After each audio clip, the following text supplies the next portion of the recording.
साल 2011 में आईपीएस संजीव भट्ट ने सुप्रीम कोर्ट में मोदी के खिलाफ एक गवाही दी और उसी शाम गुजरात सरकार ने एक 20 साल पुराना केस खोल दिया। संजीव भट्ट को फंसाने की तैयारियां शुरू हो गईं और भट्ट पर आरोप लगाया गया कि जब वे जामनगर जिले में 1990 में एएसपी हुआ करते थे तो कथित तौर पर उनकी कस्टडी में प्रभुदास वैष्णानी नाम के एक शख्स की मौत हो गई। उन पर एक दशकों साल पुराना केस और लगा दिया गया। ये दूसरा केस था फर्जी ड्रग प्लांटिंग का। इसके बाद संजीव भट्ट के घर पर बुलडोजर चला दिया गया और अंत में साल 2019 में जामनगर की लोकल कोर्ट ने संजीव भट्ट को उम्र कैद की सजा का फरमान सुना दिया गया।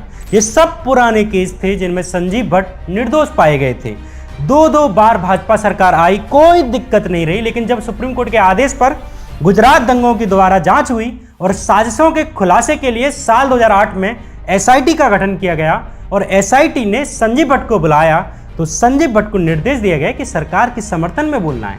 लेकिन संजीव भट्ट ने वही काम किया जो एक निष्पक्ष अधिकारी के रूप में उन्हें करना चाहिए था। जब एसआईटी में दी गवाहियों को लेकर संजीव भट्ट ने सुप्रीम कोर्ट में एफिडेविट जमा कराया, ठीक उसी शाम गुजरात सरकार ने कस्टोडियल डेथ का ये 20 साल पुराना केस खोल दिया। परिणाम ये हुआ कि आईपीएस की उनकी नौकरी गलत तरीके से छीन ली गई, एमसीडी द्वारा उनके घर पर बुलडोजर चलवा दिया गया और कस्टोडियल डेथ का फैसला आने से पहले ही फेक ड्रग प्लांटिंग के दशकों साल पुराने केस में उन्हें जेल में डाल दिया गया। पिछले 4 साल से संजीव भट्ट जेल में हैं। जेल में रहते ही उन्हें 1990 के कस्टोडियल डेथ के मामले में साल 2019 में उम्र कैद की सजा सुना दी गई। यहाँ इंटरेस्टिंग बात यह है कि एनसीआरबी का डाटा बताता है कि गुजरात में साल 2001 से लेकर साल 2016 तक, यानी भाजपा के ही 16 साल के शासन में कुल 180 कस्टोडियल डेथ हुई, लेकिन आज तक एक आईपीएस अधिकारी को कोई सजा नहीं मिली, सिर्फ संजीव भट्ट को सजा मिली। इसलिए आज के इस एपिसोड में हम पड़ताल करेंगे आखिर क्या था यह दशकों साल पुराना कस्टोडियल डेथ का मामला और मोदी के खिलाफ बोलने वाले संजीव भट्ट को कैसे दी गई उम्र कैद की सजा। नमस्कार, मैं श्यामीरा सिंह। आईआईटी मुंबई से एमटेक की पढ़ाई करने के बाद संजीव भट्ट ने देश की सबसे कठिन यानी कि यूपीएससी की परीक्षा पास की और इन दोनों ही जगह संजीव भट्ट टॉप करने वालों में से रहे। खेलों में टॉप रहे, पढ़ाई में टॉप किया। जब आईपीएस की ट्रेनिंग हुई तो आईपीएस में भी टॉप करने वालों में से रहे। साल 2003 में अमित शाह की एक बात न मानने पर जब साबरमती जेल से उनका ट्रांसफर कर दिया गया तो वहाँ के 3000 कैदियों ने 6 दिन तक भूख हड़ताल की और उन्होंने ये मांग की कि उन्हें संजीव भट्ट वापस चाहिए। क्यों? क्योंकि संजीव भट्ट ने कैदियों के इलाज के लिए व्यवस्थाएं की, उनके खाने पीने के लिए सही व्यवस्थाएं की, मनोरंजन के लिए प्रबंध किए, जेल व्यवस्था को बदल कर रख दिया।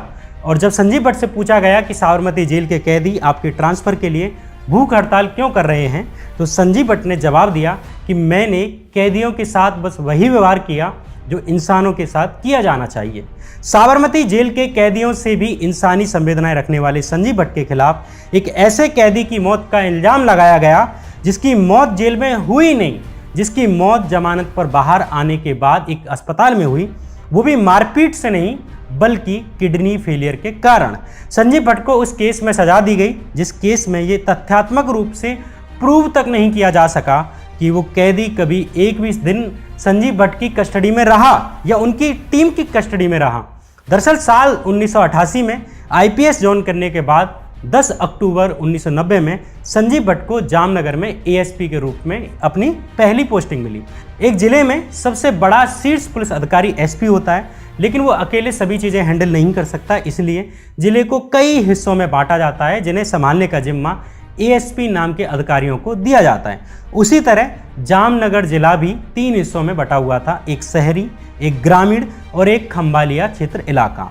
संजीव भट्ट को जामनगर ग्रामीण क्षेत्र का एएसपी बनाया गया। 6 दिन बाद ही संजीव भट्ट को खंबालिया क्षेत्र का अतिरिक्त भार भी दे दिया गया। ये वो दौर था जब रथ यात्रा पर सवार लालकृष्ण आडवाणी के कारण पूरे देश में सांप्रदायिक माहौल तैयार हो गया था।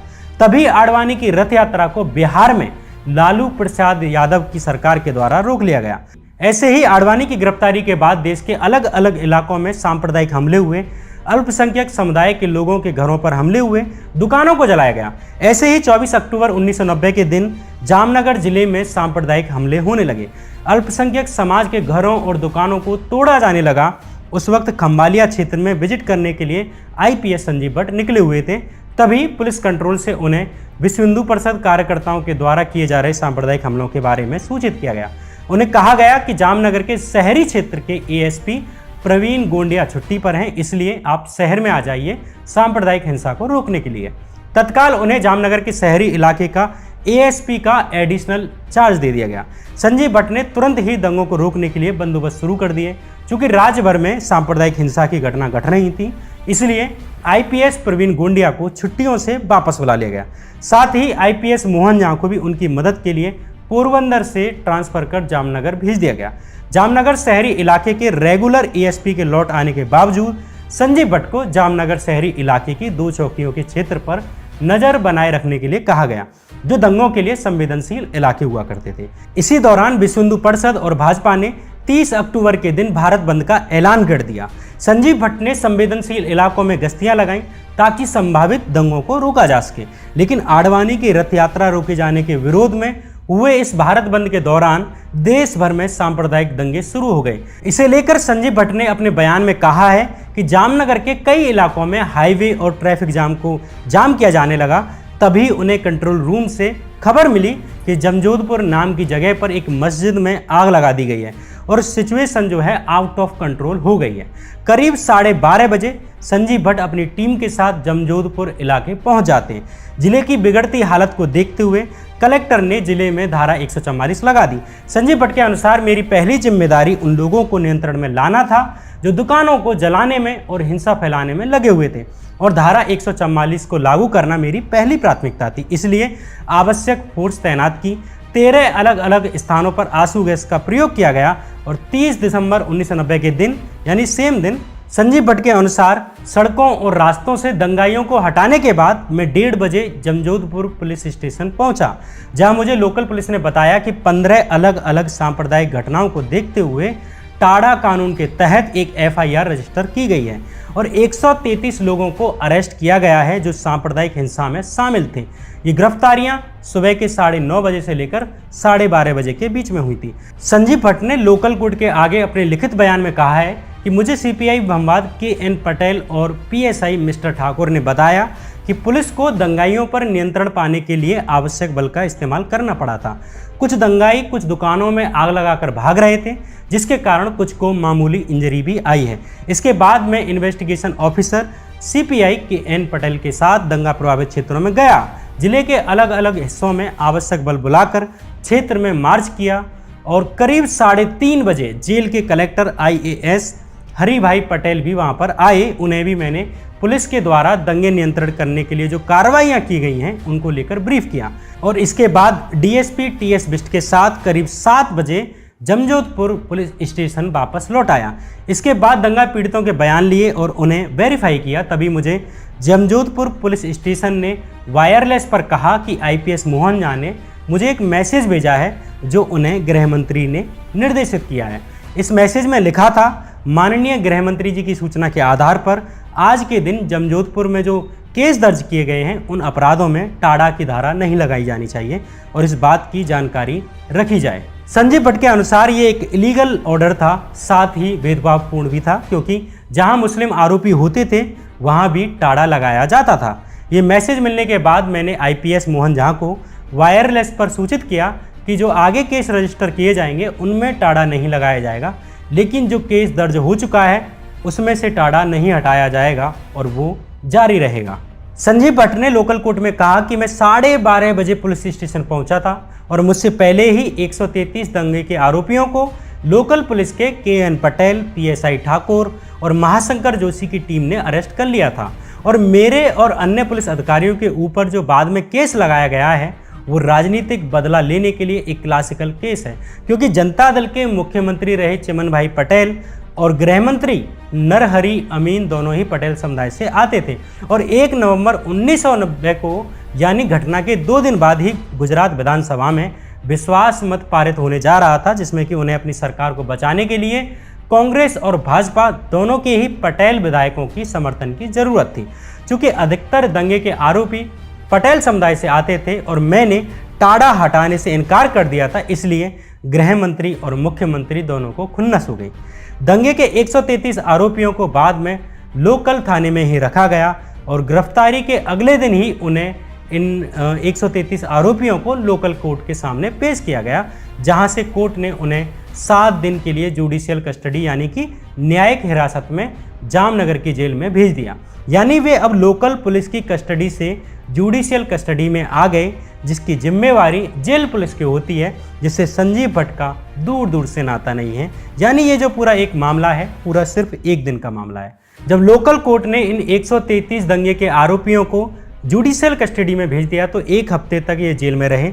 निर्दोष लोगों पर हमला करने वाले इन लोगों पर टाड़ा का मुकदमा किया गया, लेकिन 1 हफ्ते बाद ही 8 नवंबर 1990 के दिन लोकल कोर्ट ने उन्हें जमानत पर रिहा कर दिया।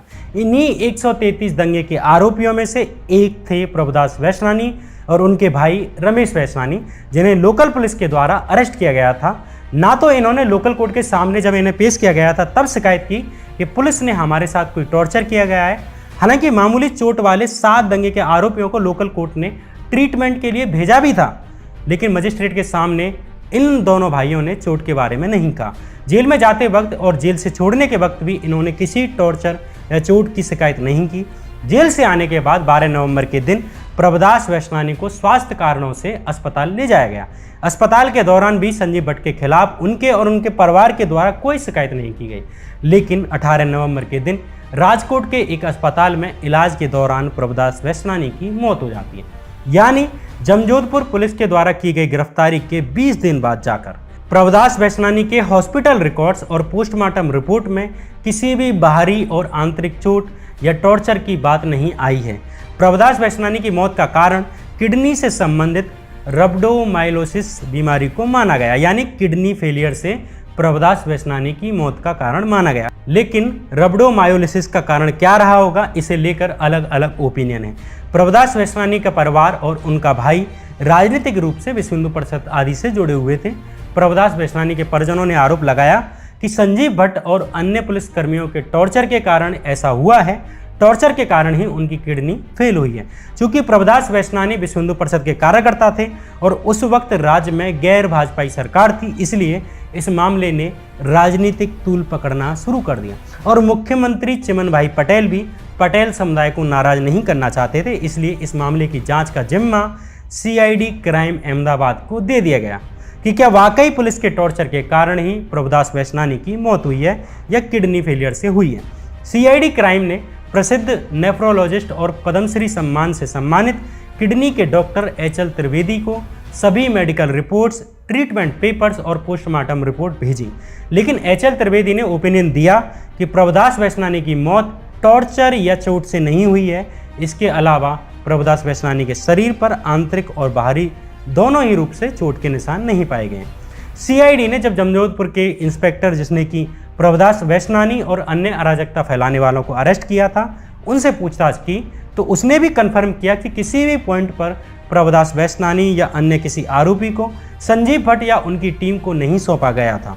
जांच में पूछताछ किए गए किसी भी पुलिसकर्मी, हेड कांस्टेबल, लॉकअप के पुलिस अफसर, home guards, jail staff, jail के SP या जेलर ने अपनी तरफ से किसी ने भी कंफर्म नहीं किया कि किसी भी पॉइंट पर उन्होंने संजीव भट्ट द्वारा मृतक प्रभुदास वैश्नानी को कस्टडी में लेते हुए देखा था। सबने मना किया कि संजीव भट्ट का इन 133 दंगाइयों की गिरफ्तारी से या कस्टडी से कोई भी नाता नहीं था। इन 133 दंगाइयों की गिरफ्तारियां जो भी हुई वो लोकल पुलिस के थाने के द्वारा की गई, ना कि संजीव भट्ट के द्वारा, और उन्हीं की कस्टडी में वे 1 दिन रहे, जिसके बाद उन्हें जुडिशियल कस्टडी में भेज दिया गया। हो सकता है लोकल पुलिस ने अराजकता फैलाने वाले दंगाइयों को काबू में करने के लिए थोड़ी मशक्कत की हो, लेकिन संजीव भट्ट ASP होने के नाते जांच में पूछताछ किए गए किसी भी पुलिसकर्मी, हेड कांस्टेबल, लॉकअप के पुलिस अधिकारी या home guards, jail staff, jail के SP, जेलर, किसी ने भी कंफर्म नहीं किया है कि किसी भी पॉइंट पर उन्होंने संजीव भट्ट द्वारा मृतक प्रभुदास वैश्नानी को कस्टडी में लेते हुए देखा था। सबने मना किया कि संजीव भट्ट का इन 133 दंगाइयों की गिरफ्तारी से कोई भी नाता नहीं था। जो भी गिरफ्तारियां की गई वह लोकल पुलिस थाने के द्वारा की गई थी और उन्हीं के कस्टडी में वे 1 दिन तक रहे थे और उसके बाद उन्हें जेल भेज दिया गया था। हो सकता है लोकल पुलिस ने अराजकता फैलाने वाले दंगाइयों को काबू में लेने के लिए थोड़ी मशक्कत की हो, लेकिन संजीव भट्ट ASP होने के नाते किसी खास अराजकता फैलाने वाले को नियंत्रित किए होंगे, ये बात प्रूव नहीं हुई। करीब 2500 पेज के सबूतों वायरलेस मैसेजों और 200 से अधिक गवाहियों से कंफर्म नहीं हुआ कि प्रभुदास वैश्नानी संजीव भट्ट की कस्टडी में कभी रहे थे। जब सीआईडी की पूरी जांच में ये सिद्ध नहीं हो सका कि प्रभुदास वैश्नानी या अन्य कोई भी दंगे का आरोपी कभी संजीव भट्ट या उनकी टीम की कस्टडी में कभी रहा था या उन्होंने कभी पूछताछ भी की थी, तो इसके बाद जब ये सिद्ध नहीं हुआ तो केसीभाई पटेल की गुजरात सरकार के गृह मंत्रालय ने 22 मार्च 1995 को संजीव भट्ट और अन्य पुलिस अधिकारियों पर चलाए जा रहे इस मुकदमे को आगे चलाए जाने पर रोक लगा दी और आगे मुकदमा चलाने की अनुमति नहीं दी। इसके बाद कोर्ट में क्लोजर रिपोर्ट फाइल कर दी गई। इस तरह साल 1990 का ये मामला एक तरह से 1995 में बंद हो गया, जिसमें कि संजीव निर्दोष साबित हुए। लेकिन साल 2011 में संजीव भट्ट को गुजरात दंगों की जांच कर रहे नानावती कमीशन ने पूछताछ के लिए बुलाया और जैसे ही उन्होंने गुजरात दंगों में मोदी की भूमिका को लेकर एफिडेविट जमा किया, जिसमें कि गोधरा कांड वाले दिन की शाम हुई मोदी की सीक्रेट मीटिंग और हरिन पांड्या की मौत को लेकर कुछ खुलासे किए और एसआईटी को जरूरी डॉक्यूमेंट्स की सीडी देने की बात कही, ठीक उसी शाम गुजरात सरकार ने संजीव भट्ट से जुड़ा ये 20 साल पुराना केस खोल दिया, जो संजीव भट्ट की गवाही से नाराज थी। जिस चीज़ को पहले गुजरात सरकार भी मानती थी, सीआईडी भी मानती थी कि टाडा के 133 आरोपियों को दंगों के समय अरेस्ट किया गया था और उसे ही बाद में पलटकर एक नई कहानी पेश की गई। जामनगर कोर्ट के जजमेंट के अनुसार स्पेशल पब्लिक प्रोसिक्यूटर यानी कि गुजरात सरकार के सरकारी वकील ने कहा कि इन कैदियों को खेतों से अपने घर आते समय अरेस्ट किया गया था, जब वे खेतों से काम करके घर लौट रहे थे, जिसके बाद थाने में उनके साथ टॉर्चर किया गया।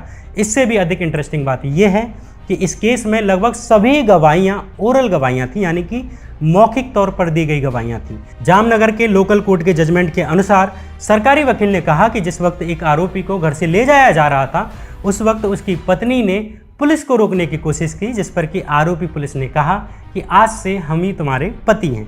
ये कोर्ट के जजमेंट में लिखा है, जिसमें कि संजीव भट्ट को उम्र कैद की सज़ा सुनाई गई है। जबकि संजीव भट्ट की तरफ से बोलने वाले डिफेंस एडवोकेट ने कहा कि जिस दिन विश्व हिंदू परिषद द्वारा भारत बंद का ऐलान किया गया था और जामनगर में अल्पसंख्यकों के घरों पर सांप्रदायिक हमले किए गए थे, जिनकी संपत्तियों को नुकसान पहुंचाया गया था, उनमें से किसी एक का भी बयान नई वाली जांच में नहीं लिया गया। डिफेंस एडवोकेट के अनुसार उस वक्त के समय ही जमजोधपुर पुलिस स्टेशन में एफआईआर रजिस्टर है, जिसमें कि अल्पसंख्यकों के घरों, उनकी संपत्तियों को डैमेज करने की बात का जिक्र है, जिसका केस क्रमांक 96/90 है। संजीव भट्ट की तरफ से यानी डिफेंस एडवोकेट की तरफ से उस मेडिकल ऑफिसर के जर्नल के डॉक्यूमेंट्स भी पेश किए गए हैं, जिससे कि साबित होता है कि मुस्लिम समाज से आने वाले लोगों को ट्रीटमेंट के लिए ले जाया गया था। लेकिन फिलहाल केस की जांच कर रहे इन्वेस्टिगेटिव अधिकारियों ने उनके बयान ही नहीं लिए। कोर्ट जजमेंट के अनुसार संजीव भट्ट की तरफ से बोलने वाले डिफेंस वकील ने कहा, जिस मेडिकल ऑफिसर ने प्रभुदास वैश्नानी का पोस्टमार्टम किया, उसके अनुसार मृतक के शरीर के टिश्यू या मसल टूटी हुई नहीं है और ना ही कोई चोट मिली है। किडनी खराब होने के पीछे बहुत सारे कारण हो सकते हैं। डिफेंस के वकील ने कहा कि कैदियों के बयानों में ही कॉन्ट्राडिक्शंस हैं। सबसे बड़ी बात कि इस घटना से पहले वे ना तो संजीव भट्ट के बारे में जानते थे, न संजीव भट्ट उनके बारे में जानते थे, क्योंकि उनकी पहली पोस्टिंग के 20वें दिन ही ये घटना घटी। दंगे के आरोपी जेल के दौरान भी संजीव भट्ट को नहीं जानते थे। उन्हें संजीव भट्ट के बारे में पता भी जेल से बाहर आने के बाद चला। संजीव भट्ट की तरफ से उनकी वीकली डायरी, उनकी गाड़ी के आवागमन की जो लॉगबुक होती है, उसको भी कोर्ट में पेश किया गया, लेकिन माना नहीं गया। उन्हें ये कहते हुए ठुकरा दिया गया, ये तो खुद आरोपी यानी कि संजीव भट्ट के द्वारा ही तैयार की गई थी उस वक्त। सबसे बड़ी बात, उस वक्त जांच करने वाले अधिकतर जांच अधिकारियों के भी बयान नहीं लिए गए। जिस जमजोधपुर पुलिस स्टेशन की ये घटना है, उस पुलिस स्टेशन के सबके पुलिसकर्मियों के भी बयान नहीं लिए गए। बिना कोई तार्किक तथ्य दिए इन महत्वपूर्ण गवाहों को छोड़ दिया गया, संभवतः इसलिए क्योंकि इससे ये बात खुल जाती कि संजीव भट्ट का दंगे के आरोपियों की गिरफ्तारी और उनकी कस्टडी से कोई नाता नहीं है। पंचनामा के साक्षी रहे पुलिसकर्मियों के भी बयान नहीं लिए गए। 1990 से 1995 तक जांच में शामिल रहे पुलिस अधिकारियों के बयान नहीं लिए गए। जानबूझकर इन महत्वपूर्ण गवाहों को छोड़ा जाना और दंगे के पीड़ित रहे मुस्लिम समाज के लोगों के बयान न लिया जाना अपने आप में बहुत कुछ बयान करता है। संजीव भट्ट के पक्ष की तरफ से कई अपील करने के बाद और हाईकोर्ट के हस्तक्षेप के बाद 3 आईपीएस अधिकारियों के बयान लिए गए। ये 3 आईपीएस अधिकारी थे, HP सिंह, PP पांडे और TS बिष्ट। और इन तीनों के बयान कहीं भी नहीं कहते कि भट्ट ने कुछ भी गलत किया था। इन बयानों को संजीव भट्ट के मामले में निर्णय देते समय क्यों छोड़ दिया गया, ये भी समझ से परे हैं। जमजोधपुर पुलिस स्टेशन के इंस्पेक्टर BL ठाकुर के बयान भी नहीं लिए गए, जिन्होंने कि पिछली जांच में कहा था कि दंगे के आरोपी संजीव भट्ट ने नहीं बल्कि मैंने अरेस्ट किए थे और किसी भी पॉइंट पर उन्हें संजीव भट्ट या उनकी टीम की कस्टडी में नहीं दिया गया था। संजीव भट्ट के इस मामले से जुड़े 300 करीब लोगों के बयान लिए जाने थे, जो कि पिछली जांच के समय भी लिए गए थे, लेकिन नई जांच में सिर्फ 32 लोगों के बयान लिए गए, जिनका उस वक्त की जांच से भी कोई संबंध नहीं था, जो संजीव भट्ट को निर्दोष साबित करते थे।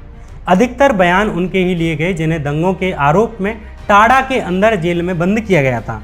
इन 32 गवाहों में से आधे से ज़्यादा गवाह यानी 18 गवाह वे लोग थे जो दंगे के आरोप में अरेस्ट किए गए थे। इस केस के अधिकतर तथ्य मौखिक गवाहों पर आधारित हैं, लिखित में बहुत ही कम साक्ष्य पेश किए गए। चूँकि इस 1990 के मामले में साल 2019 में जजमेंट आते आते 29 साल करीब पूरे हो गए थे। 29 सालों में गवाहों को कितना याद रहा, कितना भी झूठ बोले या कितना सच बोले, किसी दबाव में बोले या खुशी खुशी बोले, ये एक सवाल है। हो सकता है संजीव निर्दोष रहे हों और हो सकता है वे दोषी भी रहे हों, लेकिन दोषी थे तो गुजरात सरकार ने पहले उन्हें निर्दोष क्यों माना और CID ने उन्हें अपनी जांच में क्लीन चिट क्यों दी थी। सबसे बड़ी बात, गुजरात में मोदी 2 बार मुख्यमंत्री बनकर आए, लेकिन उन्हें संजीव भट्ट और कस्टोडियल डेथ के इस मामले से कभी कोई दिक्कत नहीं रही। वैसे में ये सवाल उठता है कि दशकों साल पुराने इस केस को तभी क्यों खोला गया जब संजीव भट्ट ने सुप्रीम कोर्ट में गुजरात दंगों के मामले में अपना एफिडेविट जमा कराया और मोदी के खिलाफ गवाही दी। खतरनाक ये नहीं है कि जांच में पहले क्या आया था और अब क्या परिणाम आए हैं। खतरनाक ये है कि पुलिस अफसरों को अपने काम में लेने और उन्हें दबाव में बनाए रखने के लिए फर्जी पुराने केस खोल देने की तकनीक गुजरात सरकार के द्वारा अपनाई गई। कोई दोषी है तो उसे सजा मिलनी चाहिए, लेकिन जिस तरह दशकों पुराना ये केस खोला गया और चुनिंदा गवाहियाँ ली गई और महत्वपूर्ण गवाहों को छोड़ दिया गया, ये गुजरात सरकार की मंशा पर सवाल खड़े करता है। वो भी तब जब गुजरात में पिछले 16 सालों में किसी भी पुलिसकर्मी को कस्टोडियल डेथ के मामले में सजा नहीं हुई है, जबकि NCRB के डाटा के अनुसार साल 2001 से साल 2016 तक गुजरात में 180 कस्टोडियल डेथ हुई, लेकिन किसी भी एक सिपाही को सजा नहीं मिली। सिर्फ संजीव भट्ट को ही क्यों मिली? क्यों संजीव भट्ट को उनके एफिडेविट के बाद ही गुजरात सरकार ने टारगेट करना शुरू किया? ये एक बड़ा सवाल है। IPS संजीव भट्ट ने सुप्रीम कोर्ट में जमा किए अपने एफिडेविट में मोदी की भूमिका को लेकर क्या बड़े खुलासे किए जिनकी वजह से गुजरात सरकार उनके पीछे पड़ गई? इस सवाल के जवाब जानने के लिए आप संजीव भट्ट पर बनाई इस सीरीज के पहले एपिसोड को देख सकते हैं। संजीव भट्ट पर बनाई सीरीज का ये दूसरा और आखिरी एपिसोड है। फिर आऊँगा कोई कहानी लेकर, कुल्हाड़ियों से लड़ते हुए पेड़ों की कहानियाँ लेकर। तब तक के लिए नमस्कार।